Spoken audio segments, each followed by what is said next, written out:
Common हो यो कुरा त भनेर चाहिँ क्युमिन सिड्स सम्झिनु ल। अर्को चाहिँ सफ होइन, सफ चाहिँ फिनेल भनेर भन्छ क्या साथीहरू। फिनेल त हामीले त चाहिँ बाथरुम सफा गर्ने फिनेल सुनिरहेको हो नि त।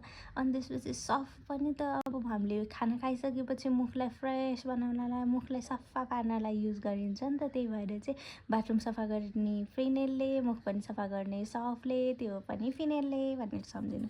अनि अर्को चाहिँ हिङ भनेको एसोफोएटिडा भनेर भन्छ नि त।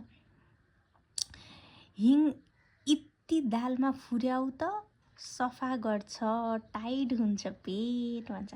ए सफा गर्छ, टाइट हुन्छ र पेट, त्यो हिङ फुरायो भने ए सफा हुन्छ, टाइट गर्छ भनेर चाहिँ सम्झिनु ल।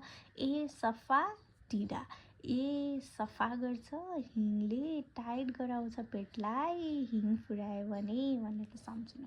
अर्को चाहिँ खुर्सानी चिल्ली होइन, खुर्सानी पिरो भएर पिरो हुन्छ होइन, चिल पारामा खाइरहेको हुन्छन् तैपनि चिल्ली नै भए हुँदैन, उनीहरूलाई चिल पारामा खान्छन्। खुर्सानी कसरी खान्छन् होला, चिल्लो नखाऊ पिरो नखाऊ भनेर भनिन्छ नि। पिरो भन्ने बित्तिकै चिल्लो पिरो अगाडि आइहाल्छ।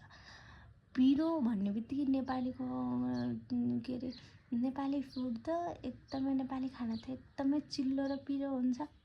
पिरो सँगसँगै चिल्लो आइरहेको हुन्छ, चिल्ली सम्झिनु। अनि अर्को भनेको बेसार टर्मेरिक होइन। बेसार यस्तो चिज हो कि होइन साथीहरू, बेसार हालेन भने तरकारी सेतै हुने। अनि बेसार हाल्ने बित्तिकै कस्तो राम्रो आलो होइन, पहेँलो कति राम्रो हुन्छ नि। अनि बेसारले त टर्न इन्टु म्याजिकमा चाहिँ टर्न गरिदिन्छ नि त तरकारीलाई। त्यही भएर चाहिँ टर्न इन्टु म्याजिक टर्मेरिक है बेसारलाई। अर्को चाहिँ अमला गुजबेरी। अमला नि साथीहरू मलाई चाहिँ त्यो हुन्छ त फिल होइन, हजुरहरूलाई पनि हुन्छ जस्तो लाग्छ मलाई। अमला खाने बित्तिकै होइन दाँतमा यस्तो गुजबम जस्तो आउँछ नि, सिरिङ्ग हुन्छ होइन। त्यही भएर चाहिँ अमलालाई के भनिन्छ, गुजबेरी। दाँत नै सिरिङ्ग हुन्छ, त्यही भएर गुजबेरी।